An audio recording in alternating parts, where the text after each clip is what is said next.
This is Katerin with VIVE Katerin. I'm here with fashion designer Domenico Vacca. How are you? I'm good. How are you? Very good. Thank you so much for having me today. Thank you for coming over. You have many stores in the capitals of fashion around the world. Yes. You also have dressed too many celebrities to count. Tell me how you got started. I come from a family where, I grew up on tailor tables. My grandmother in the south of Italy had already a company where was making great women dresses, actually. And she had already 50 people working for her. Was in the 50s, in the 60s, in the 70s. And at that time she told me and my brother, she said, don't do anything related to this because it's a lot of work and you're never going to make a lot of money. But that was before fashion went global, before the brands exploded. So I decided to do something else. For 10 years I did international law, 4 years in Milan, then with an American law firm called Baker McKenzie. Then they shipped me to New York. And what happened there was that I was literally representing 90% of the Italian fashion companies doing business in the United States. So I guess I got back to fashion a little bit. In that case, I learned a lot about business fashion.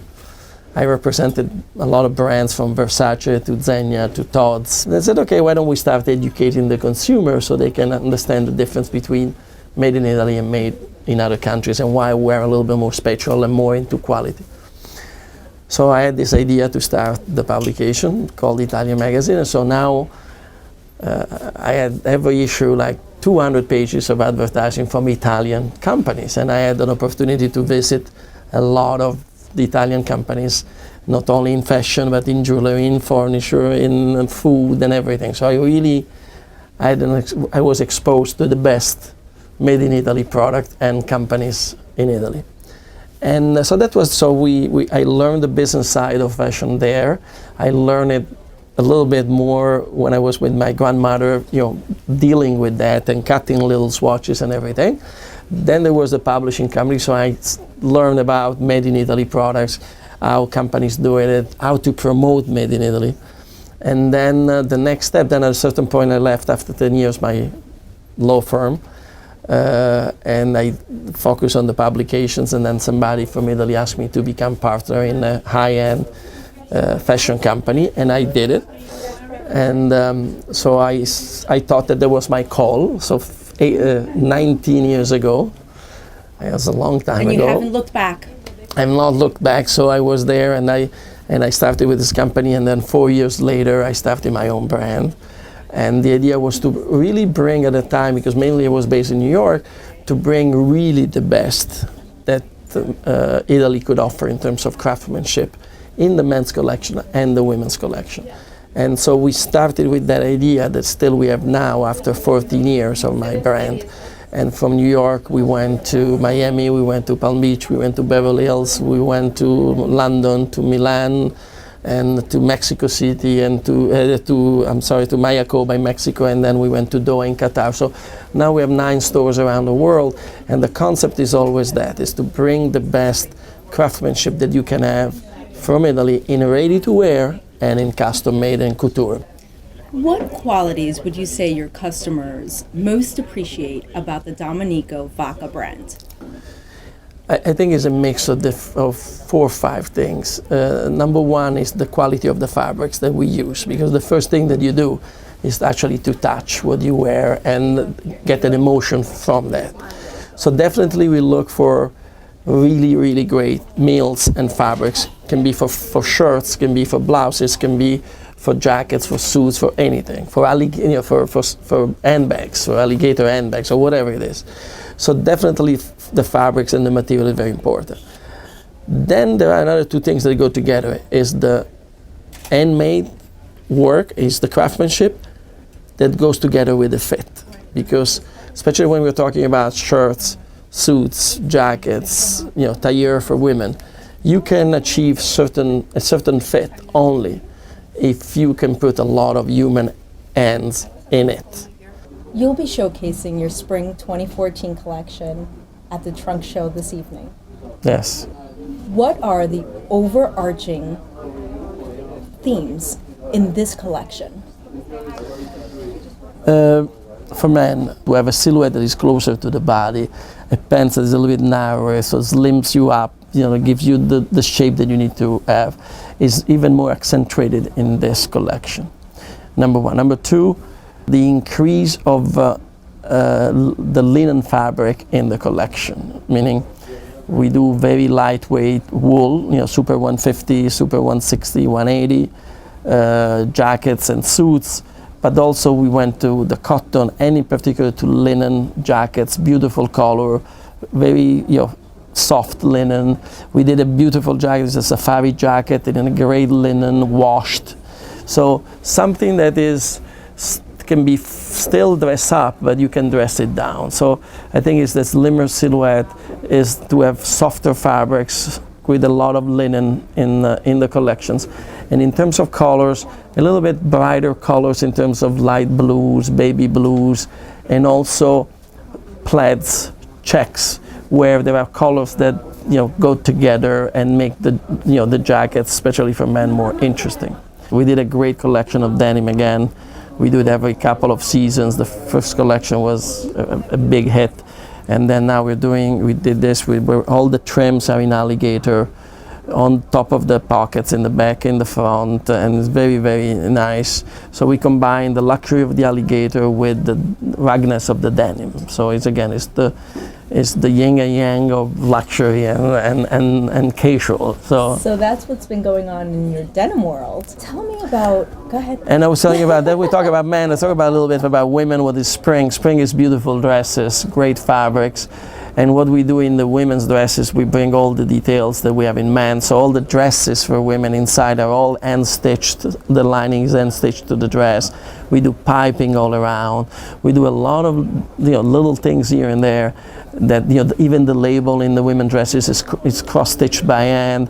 So we have fun doing a lot of these details that for us are important because show the craftsmanship, and maybe other brands can do it because they are too big or it's too costly for them or they don't have the capability to do that. We have a lot of master tailors that work for us, in Italy, so we try to keep them busy and excited. So we do a lot of the end work that we do for men also in women's and in the women's collection. Who has been your favorite celebrity that you've dressed? That's a very tough question because I don't know. They are all my friends and I all love them, so I can't say the best. I can tell you you've the worked number on TV shows, you've worked on numerous series, films. I think I have a specific relationship that I love with each one of them. And what is really great is that the actors that we dress, I can say they are real actors. Let's talk about Daniel Day-Lewis. He gets nominated last year for Lincoln, and he calls me and says, "I want you to dress me." That's great, and he looked amazing. So we dressed him when he won the Oscar. I knew him from before. I dressed him for the Oscars, and we've been even closer since then. If I'm in New York, he's in New York. We have breakfast at least once a week. So we have this friendship that came out. So that's very close to me. Jeremy Piven, 8 seasons of Entourage. We created a character, and now the movie, we created an amazing wardrobe. Jeremy is a very dear friend of mine. We're very close. I have I have a scene in Entourage, the movie, that I did with him. I did a just shoot 2 weeks ago. And then I have, Forrest Whitaker was almost the first one that really put us on a map, because when we dressed him, he was nominated at the Oscar for the King of Scotland, and he won. We dressed him for the Golden Globes, and he won, for the SAG Award, for the Spirit, for everything. So that was great. So Forrest is another great celebrity that I love. He's a real actor, great actor. Mickey Rourke, another guy that when I was a kid, how can you not be in love with Mickey Rourke? And then we dressed him. He came to my fashion show a few years ago. We dressed him for every single thing that he went, and he won for the wrestler and everything else. Well, let's talk about the importance of those wardrobes in film, in TV series. Very important, because a little bit through the clothes you define the character. So you help a little bit the actor to get into the part, to get into the character. I remember I always say this story. We did the entire wardrobe for a movie called Street Kings with Keanu Reeves and Forrest Whitaker, and I did all the wardrobe for Forrest. So we sat down, we went through the script, we saw all the changes, we understood the character. And what I did was also to do interesting lining inside, to do a lot of details, you know, the initials of the character in the movie inside and everything. So things that you don't see from outside, you know, if you're watching the movie, you don't. But the actor saw that and knows that it's part of his character. I can tell you another story. We did all the clothes for a movie called Stranger Than Fiction for Dustin Hoffman. So we did all the clothes and everything. So I go on the set in Chicago, and he puts on the first outfit, and then tells me, come with me, and he starts telling me things, and I can't understand what he's talking about. But you know, when Dustin Hoffman says, come with me, you go. So now I'm following him, and we go in the restroom across the hall. So now we are actually in the restroom, and he's actually get there and is doing his thing. And I'm next to him, and he's talking to me, and I can't understand what he's talking about.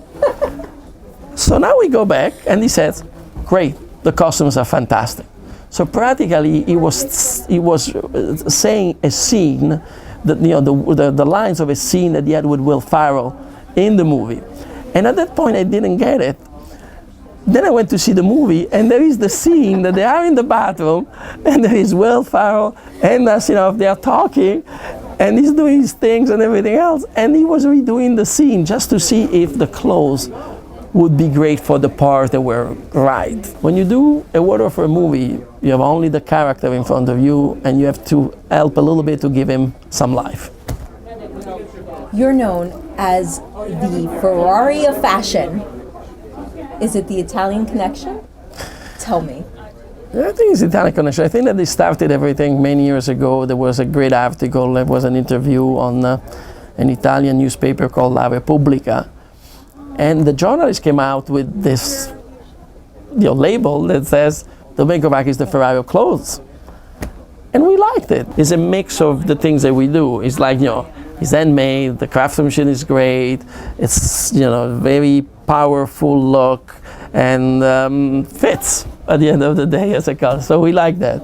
Yeah, I think it's the Italian connection at the end of the day. And it's red, so you need colors. You have had a tremendous amount of success. What do you do to give back? We do a lot of things. We try to understand what are the charities that for our clients are important. And what we do, we donate money, or we donate products, or we organize charity events with them. So definitely we do that. We donate a lot of clothes to people that can afford it. I think we're going to do something that becomes more official. We said, okay, we want to give every year 10% of what we make in charities. Suggest us to what's the best charity for you. And I think that's important. But also it's important what we do is to give jobs to a lot of people in Italy, especially now, where Italy is going through a very tough time. You know, I think that the unemployment rate is never been so high. This is because we keep doing everything in Italy. We keep doing everything with a lot of end work, because it requires people. You know, I'm a little bit allergic to machines in general, because at the end you're taking out jobs to people, and you're making a craftsmanship and skills disappear. And I really like the fact to see one of my clients to be highly technological. You have his iPhone, iPad, and everything else, but still in an handmade suit. Excellent. Well, I want to thank you very much for your time. And thank you. Of course, continued success, and I'm honored to be here today. No, so thank you so for much. coming over. Thank you. Bye.